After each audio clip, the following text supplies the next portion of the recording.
வணக்கம். சித்தி புத்தி திருக்கல்யாணத்தில் நம்ம விநாயகர் புராண கதைகள் பார்த்துக்கிட்டு இருக்கோம். இது வரைக்கும் நம்ம ஔவையாரை பற்றி பார்த்தோம், நம்பி ஆண்டார் நம்பியோட கதை கேட்டோம். பிள்ளையார் எப்படி அவர் பக்தர்களுக்கு இறங்கி வரங்கள் கொடுக்குறார் அப்படின்னு நம்ம பார்த்துட்டு இருக்கோம். இன்றைக்கும் அந்த மாதிரி சில கதைகளை பார்க்கலாம். பிள்ளையார்ன்றவர் எளிய வாகனமாக வச்சுருக்காரு அப்படின்னு நம்ம சொல்கிறோம். இவ்வளோ பெரிய பிள்ளையார்னாலே தொந்தி தொப்பை பெருசாக இருக்காருல்ல, அவர் எப்படி அத்மூண்டு எளிய வாகனமாக வச்சுருக்காரு? அதுக்கு ஒரு கதை இருக்குது. இந்த அவரோட எளியாக இருக்கிறவர் கிரௌஞ்சன் அப்படின்ற ஒரு பாடகர் தேவலோகத்தில். அவர் என்ன பண்ணுறாரு, வாமதேவன்ற முனி அவர் காலை மேய்ச்சிடுறாரு. இந்த மாதிரி அவர் சபிச்சிடுறாரு அந்த முனி, நீ எலியா போ. ஆனால் 2 நிமிஷம் கழிச்சு அந்த முனியோட கோபம் தணிஞ்ச உடனே இந்த கிரௌஞ்சர் கேட்குறாரு, சாமி எனக்கு ஏதாவது ஒரு விமோச்சனம் கொடுங்க, ஏன்னா நான் பாடுற ஆள், இந்த மாதிரி நீ எலியா போன்னு சொல்லிட்டீங்கன்னா நான் என்ன பண்ணுறது சுவாமி?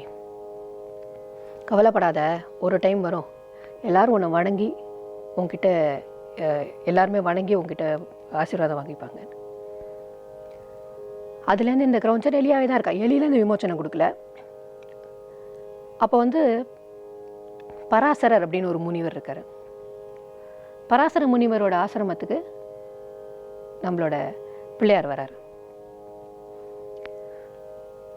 எப்போவுமே முனிவர்கள்லாம் இந்த மாதிரி யாராவது ஆசிரமத்துக்கு வந்தால் நல்லா கவனிச்சுப்பாங்க, சாப்பாடு போட்டு உபச்சாரம் பண்ணி எல்லாம் பண்ணுவாங்க.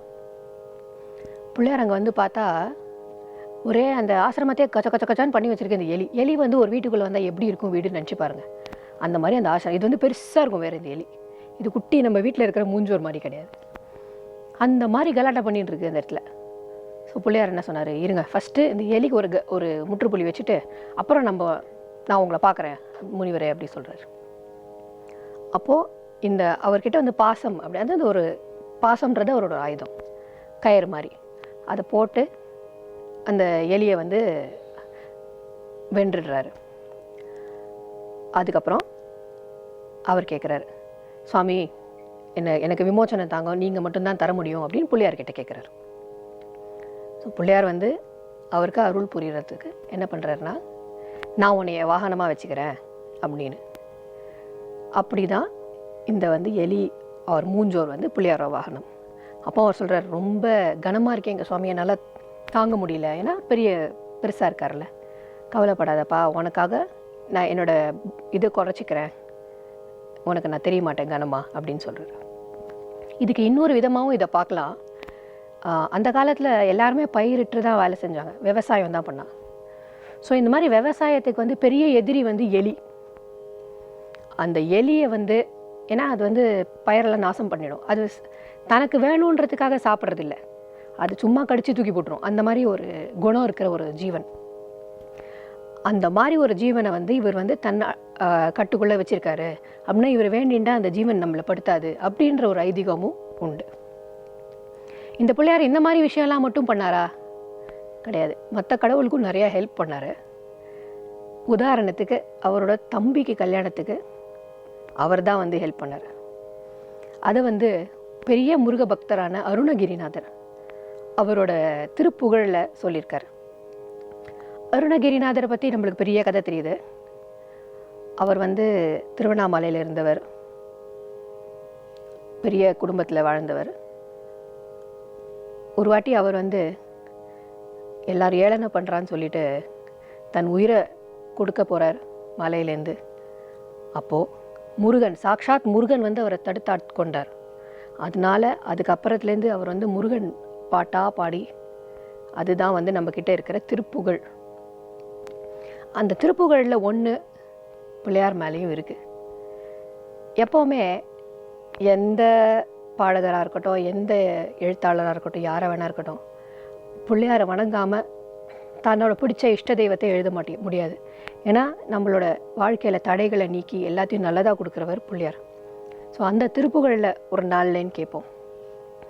கைத்தல நிறைக்க நீ அப்பமுடவல் போரி கப்பிய கரிமுகன் அடிப்பேணியை. கைத்தல நிறைக்க நீ அப்பமுடவல் போரி கப்பிய கரிமுகன் அடிப்பேணியை. கற்றிடும் அடியவர் புத்தியில் உரைப்பவர் கற்பகம் என வினை கொடிதேகும். மத்தமும் மதியமும் வைத்திடும் மரன் மகன் மற்பொரு திரபுய மதயானை. மத்தள வயிரனை உத்தமி புதல்வனை மட்டவிழ் மலர் கொடு பணிவேனே. முத்தமிழ் அடைவினை முற்பொது கிரீதனில் முற்பத எழுதிய முதல்வோனே. முப்புறம் எழு செய்த அச்சிவன் உரைதம் அச்சது பொறி செய்த அடிதேரா. அத்துயரடு கொடு சுப்பிரமணி படும் அப்புணரதிகளை இபமாகி. அக்குற முகளுடன் அச்சிறு முருகனை அக்கணம் மனமருள் பெருமாளே.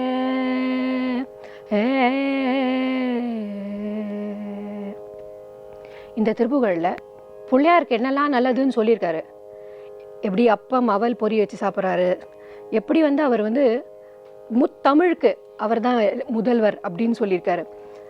அவங்க அப்பாவோட அந்த அச்சாணியை எடுத்த கதை முதற்கொண்டு இதில் சொல்லியிருக்காரு.